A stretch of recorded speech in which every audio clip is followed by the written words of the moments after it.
बड़े मलहम लगाए जा रहे हैं तुम्हारे जख्मों पर। क्या बात है? तुम्हारी चोट को आज तुम्हारी माँ ने सहला दिया। परी ने अपने हाथों से प्रीत को हल्दी लगाई और प्रीत के सामने उसकी असली माँ का सच आ गया। उड़े नीति के होश। जी हाँ दोस्तों, परिणीति का आने वाला ट्विस्ट बहुत ही धमाकेदार होने वाला है। कहानी में आप देख रहे हैं कि आदित्य और प्रीत की नोकझोंक तो चल ही रही है, लेकिन दूसरी तरफ निशा अब सुषमा यानी आदित्य की दादी को प्रीत से मिलने नहीं दे रही है, क्योंकि दादी अब जल्द ही आदित्य की शादी प्रीत से करवाना चाहती है। आपको देखने को मिलेगा कि प्रीत अब निशा को सबक सिखाती नजर आएगी, क्योंकि प्रीत अब किसी की भी इज्जत नहीं करती, जिसे चाहे उसे बेइज्जत कर देती है और उसकी पिटाई भी कर देती है। लेकिन इस बार प्रीत ने निशा के गाल पर जोर का तमाचा जड़ दिया। जब वह निशा को सबक सिखा रही होती है, तभी नीति वहां पहुंच जाती है, और जब वह देखती है कि कोई उसकी बेटी को परेशान कर रहा है, तो गुस्से में आकर प्रीत को थप्पड़ मार देती है। लेकिन प्रीत को इसका कोई पछतावा नहीं होता।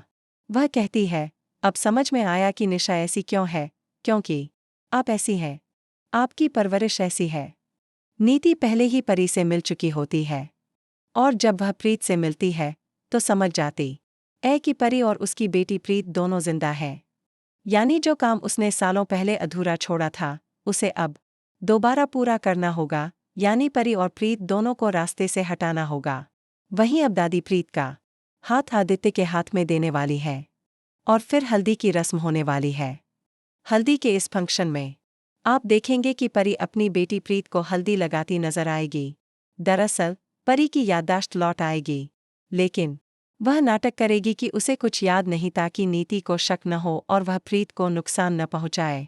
जब प्रीत अपनी असली माँ से मिलेगी तो वह बहुत इमोशनल हो जाएगी, और आदित्य के सामने भी प्रीत और परी के अतीत का सच आ जाएगा।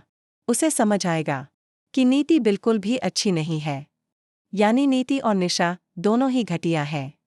अब देखना दिलचस्प होगा कि कैसे परी और प्रीत मिलकर नीति और निशा से बदला लेंगी। दोस्तों, आप कितने एक्साइटेड हैं आने वाले धमाकेदार ट्विस्ट के लिए? हमें कमेंट में ज़रूर बताएं। और क्या आप चाहते हैं कि जैसे प्रीत और परी आमने सामने आए हैं, वैसे ही राजीव भी ठीक हो जाए और अपनी परी से मिले? तो कमेंट करके ज़रूर बताएं। ऐसे ही टीवी के लेटेस्ट अपडेट्स के लिए चैनल को सब्सक्राइब करें।